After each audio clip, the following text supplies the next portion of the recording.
24 ಬಡ್ಜೆಟಲ್ಲಿ 80,000 ಕೋಟಿ ಸಾಲ ಮಾಡಿದಾರೆ. ಅದ್ರಲ್ಲಿ ಖರ್ಚು ಮಾಡಿದ್ದಾನೆ 40,000 ಕೋಟಿ ಅಷ್ಟೇ ಖರ್ಚು ಮಾಡಿದ್ದಾರೆ. ಅಂದರೆ ಪಾಪ ಮಾನ್ಯ ಮುಖ್ಯಮಂತ್ರಿಗಳು 3.5 ತಾಸು ನಿಂತು ಮಾತಾಡಿದಾರಲ್ಲ, ಅದೇ ರೀತಿಯಾಗಿ ಬೇರೆಯವರು ಕೂಡ ಕೆಲಸ ಮಾಡಬೇಕಲ್ಲ, ಆ ಕೆಲಸ ಕಾಣೋದು ಕಮ್ಮಿ. ಸೊ ಮುಖ್ಯವಾಗಿ ಹೇಳೋದಾದ್ರೆ ಕ್ಯಾಪಿಟಲ್ ಎಕ್ಸ್ಪೆಂಡಿಚರಲ್ಲಿ ನೀವು ಧೈರ್ಯ ಮಾಡಿಲ್ಲ, ಬರೀ ಚಿಲ್ಲರೆ ಕಾಸು ಎಣಿಸೋದ್ರಲ್ಲಾಯಿತು, ನೋಟ್ಗಳ ಬಗ್ಗೆ ಗಮನ ಇರಲಿಲ್ಲ. ಮೈನ್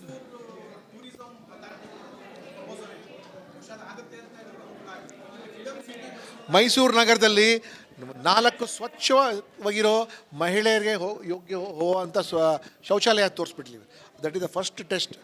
ನಿಮಗೆ ಶೌಚಾಲಯ ಸರಿಗಿದ್ರೆ ಟೂರಿಸಮ್ ಕರೆಕ್ಟಾಗಿರ್ತದೆ. ಸೊ ಬೇರೆ ಪ್ರತಿಭೆಗಳೆಲ್ಲ ಮೈಸೂರಲ್ಲಿದೆ, ಮತ್ತು ಆಡಳಿತ ಕಡೆಯಿಂದ ನಿಮಗೆ ಏನು ಕೊಡಬೇಕಾಗಿದೆಲ್ಲ ಅದು ಭಾಳ ಮುಖ್ಯವಾದದ್ದು. ವಿಶೇಷವಾಗಿ ಶೌಚಾಲಯ, ಪಬ್ಲಿಕ್ ಟ್ರಾನ್ಸ್ಪೋರ್ಟ್ ಇರಲಿ ಇತ್ಯಾದಿಗಳ ಬಗ್ಗೆ ಏನು ನಾವೇನು ಎಕ್ಸ್ಪೆಕ್ಟ್ ಮಾಡಿದ್ವಿ, ಮೈಸೂರು ಕಡೆಯವರು ಎಲೆಕ್ಷನ್ ದೃಷ್ಟಿಯಿಂದ ಏನಾದರೂ ಇಲ್ಲಿ ಮಾಡ್ತಾರೆ ಅಂತ. ಬಟ್ ಏನು ಬಂದಿಲ್ಲ. ಅದಕ್ಕೆ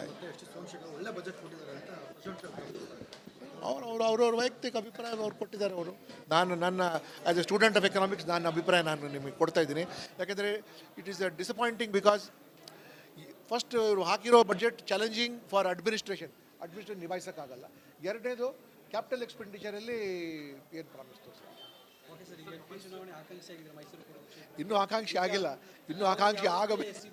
ಇನ್ನೂ ಅಧ್ಯಕ್ಷರಿಗೆ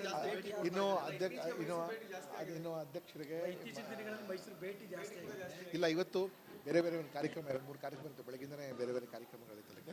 ಸೊ ಅದಕ್ಕೆ ನಾನು ಬಂದಿದ್ದೇನೆ.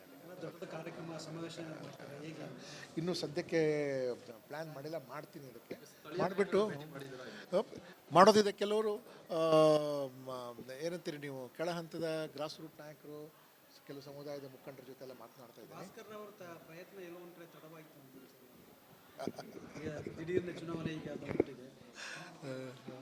ಚುನಾವಣೆ ಯಾವಾಗಲೂ ಹಾಗೆ, ಪ್ರಯತ್ನನೂ ಹಾಗೆ ಇರ್ತಲ್ಲ.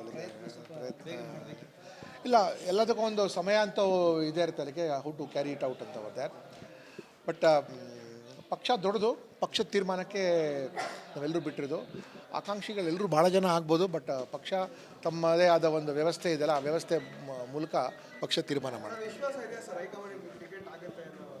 ಯಾಕಿಲ್ಲ, 100% ವಿಶ್ವಾಸ ಇದೆ, 100% ಕಾನ್ಫಿಡೆನ್ಸ್ ಇದೆ. ಅದಕ್ಕೆ ತಾನೇ ಇಲ್ಲಿ ತನಕ ನಾನು ಬಂದಿದ್ದೀನಿ. ಇಲ್ಲಿ ವಿಶ್ವಾಸನೇ ಇಲ್ಲ ಅಂದರೆ we all live on hope ತಾನೆ, ಹೋಪ್ ಇದ್ರೆ ತಾನೇ ಬರೋದು. ಹಾಂ ಹೌದು, ಆಯಿತು. ಕೊನೆಗೆ decision is left to the high command ಅವ್ರದ್ದೆ. ನಾವು ಮುಂಚೆಯಿಂದನೇ ನಾವು ವೀಕ್ ಅಂದ್ಕೊಂಡ್ಬಿಟ್ರೆ ಹೆಂಗಂತ, ಎಲ್ಲ ರೀತಿಯ ಅರ್ಹತೆ ಇದೆ ನಮಗೆ, ಕನ್ಸಿಡರ್ ಮಾಡಿ ಅಂತ ನಾವು ಕೇಳೋದು. ಬಟ್ ಇವತ್ತು ಇನ್ನೂ ನಾನು ಬಂದು ಫಾರ್ಮಲ್ ಆಗಿ ಬಂದು ಅಧ್ಯಕ್ಷರುಗಳಿಗೆ ಇನ್ನೂ ಕೇಳಿಕೊಂಡಿಲ್ಲ. ಸೊ ಅದಕ್ಕೋಸ್ಕರ ನಾನು ಆಕಾಂಕ್ಷಿ ಅಂತ ಏನು ಹೇಳ್ಕೊಳ್ತಾ ಇಲ್ಲ. ನಾನು ಅದಕ್ಕೋಸ್ಕರ ಯಾವಾಗ ಆಕಾಂಕ್ಷಿ ಆಗ್ತೀರ ಪ್ರಬಲವಾಗಿ ಬಂದು ಫಾರ್ಮಲ್ ಆಗಿ ಬಂದು ಕೇಳ್ತಿರಲ್ಲ, ಅದರ ನಂತರ ಆಕಾಂಕ್ಷಿ ಅಂತ ಗೊತ್ತಲ್ಲ.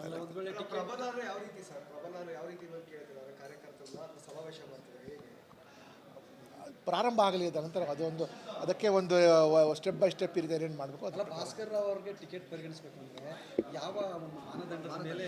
ಯಾಕೆ ಮಾನದಂಡ ಬೇಕಾದಕ್ಕೆ? ನಾನು ಮೈಸೂರು ನಗರದವನು, ಕಟ್ಟೆಮನೆ, ಮೈಸೂರು ಹೃದಯ ಭಾಗ ಕಟ್ಟೆಮನೆ ನಾನು, ಮತ್ತು ಗ್ರಾಮಾಂತರ ಭಾಗದಲ್ಲಿ ಈ ಕಳಲೆ ಗ್ರಾಮ ನಂಜನಗೂಡಿನವನು ಅಲ್ಲಿಗೆ, ಮತ್ತು ಮೈಸೂರು ನಗರದಲ್ಲಿ ಪೊಲೀಸ್ ಕಮಿಷನರ್ ಕೆಲಸ ಮಾಡಿದ್ದೀನಿ. ಹುಣಸೂರಲ್ಲಿ ಅಸಿಸ್ಟೆಂಟ್ ಸೂಪರಿಂಟೆಂಡೆಂಟ್ ಪೊಲೀಸ್ ಆಗಿದೆ. ಕೊಡಗಿನಲ್ಲಿ 3.5 ವರ್ಷ SP ಆಗಿದೆ ಅಲ್ಲಿಗೆ. ಸೊ ಮತ್ತು ಈ ಭಾಗದಲ್ಲಿ ಟ್ರಾನ್ಸ್ಪೋರ್ಟ್ ಕಮಿಷನರ್ ಕೆಲಸ ಮಾಡಿದ್ದೀನಿ. ಮತ್ತು KSRTC ಇರೋವಾಗ ಕೆಲಸ ಮಾಡಿದ್ದೇನೆ ಅಲ್ಲಿಗೆ. ಇಂಟರ್ನಲ್ ಸೆಕ್ಯೂರಿಟಿ ಇರೋ ಕೆಲಸ, ಎಲ್ಲ ರೋಲ್ ಕೂಡ ಇಲ್ಲಿ ನಾನು ನಿಭಾಯಿಸಿದ್ದೀನಿ. ಮೈಸೂರಿಗೆ ಓಲೋ ಬಸ್ ತೊಗೊಂಬಂದಿದ್ದೆ ನಾನೇ. I was the first person to bring Volvo buses to Mysuru. ನಾನು ಇಲ್ಲಿ ಬಂದ ಕೂಡಲೇ ಕಮಿಷನರ್ ಆಗಿ ಬಂದ ನಂತರ, ಮತ್ತು ಈ ರೋಡ್ ಸೇಫ್ಟಿ ಸಲುವಾಗಿ ಸ್ಪೀಡ್ ಕಂಟ್ರೋಲ್ ರೆಡಾರ್ ಗನ್ಸ್ ಎಲ್ಲ ಶುರು ಮಾಡಿದ್ದೆ. ಏನು ಮುಂಚೆ ಬೆಂಗಳೂರಲ್ಲಿ ಇತ್ತಲ್ಲ, ಅದ್ರಲ್ಲಿ ಶುರು ಮಾಡಿದೆ ಅಲ್ಲಿಗೆ. ಮತ್ತು ಅವಾಗ ರಿಂಗ್ ರೋಡ್ ಕಟ್ತಾ ಇರುವಾಗ ಈ KA-55 ಇತ್ತು. ಅವಾಗ KA-55 ಶುರು ಮಾಡಿಬಿಟ್ಟು ಒಂದು ಬಾಡಿಗೆ ಮನೇಲಿತ್ತು KA-55ಗೆ, ಅಂದರೆ ಇದು KA-55 ಮೈಸೂರು ಈಸ್ಟ್ RTOದು. KA-55ಗೆ ಲ್ಯಾಂಡ್ ತೊಗೊಂಡು ಡ್ರೈವಿಂಗ್ ಟ್ರ್ಯಾಕ್ ಎಲ್ಲ ಶುರು ಮಾಡಿಸಿದ್ದೆ ನಾನು. ಮತ್ತು ಕೊಡಗಿನಲ್ಲಿ ಕೇಳಿ ಹೇಳ್ತೀನಿ. ಇಲ್ಲ ಪಾರ್ಟಿ ಬಿಟ್ಟು ನಾವೇನು ಮಾಡಲ್ಲ. ಪಾರ್ಟಿ ಈಸ್ ಇಂಪಾರ್ಟೆಂಟ್, ಪಾರ್ಟಿ ನಮ್ಮ ತಾಯಿ ಇದ್ದಂಗೆ ಅಡ್ಮಿನಿಸ್ಟ್ರೇಟರ್ ಆಗಿ ವರ್ಕ್ ಮಾಡಿದ್ದಾರೆ. ಬಟ್ ಪಾರ್ಟಿ ಅಂತ ಬಂದಾಗ ಈ ಪಕ್ಷದ ಕಾರ್ಯಕರ್ತರಾಗಿರ್ಬೋದು ಮತ್ತೆ ಎಲ್ಲರೂ ವಿಶ್ವಾಸ ತಗೋಬೇಕು ಅಂತ. ಹೌದು, ಕರೆಕ್ಟ್ ಸದ್ಯದ ಪರಿಸ್ಥಿತಿ ಹೇಗಿದೆ ಸರ್? ಯಾಕಂದ್ರೆ ನೀವು ಬಂದಿದ್ದೀರಾ, ಪ್ರಾರಂಭ ಎಲ್ಲದಕ್ಕೂ ಪ್ರಾರಂಭ ಉಂಟಲ್ವ. ಮತ್ತು ನಾನು ಮೈಸೂರಿನವನೇ ಆಗಿರೋದ್ರಿಂದ ನಾನು ಸೇವೆಯಲ್ಲಿ ಇರುವಾಗಿಂದನೇ ಸುಮಾರು ಜನ ಇಲ್ಲಿ ನಂಗೆ ಪರಿಚಯ ಇರೋರು ಇದ್ದಾರೆ ಮೈಸೂರು. ಪ್ರಾರಂಭ ಈಗ ಮಾಡಿದ್ರೆ ಫಲ ನೋಡೋದು ಇನ್ನೂ ತಡವಾಗ್ಬೋದು. ಅವಾಗ ಆಗುತ್ತದೆ ಅದು. ಪ್ರಾರಂಭ ಮಾಡಿ ಹಾಲಿ ಸಂಸದರಿಗೆ ಟಿಕೆಟ್ ಮಿಸ್ ಆಗೋ ಮುನ್ಸೂಚನೆ ಹೈಕಮಾಂಡ್ ಕೊಟ್ಟಿದ್ದೀರಾ? ನಾನು ಅದ್ರ ಬಗ್ಗೆ ಏನು ಮಾತಾಡೋಕೆ ಹೋಗೋದಿಲ್ಲ. ನಾನು ಕೇವಲ ಅರ್ಹರಾಗಿದ್ದೀನಿ ಅಂತ ಹೇಳ್ತೀನಿ, ಪತ್ರ ಕೊಟ್ಟ ನಂತರ ಆಕಾಂಕ್ಷಿಯಾಗಿರ್ತೀನಿ ಅಂತ ಹೇಳ್ತೀನಿ. ಉಳಿದ ತೀರ್ಮಾನವಲ್ಲ.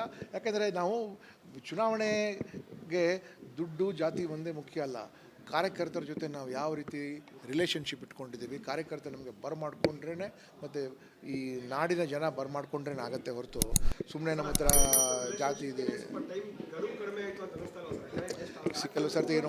ಕೆಲವು ಸರ್ತಿ ಏನು ಮಾಡೋಕ್ಕಾಗಲ್ಲ. We have to unavoidable. ಅದೇನು ಬೇಕಂತ ಉದ್ದೇಶಪೂರ್ವಕ ಯಾರು ಮಾಡೋದು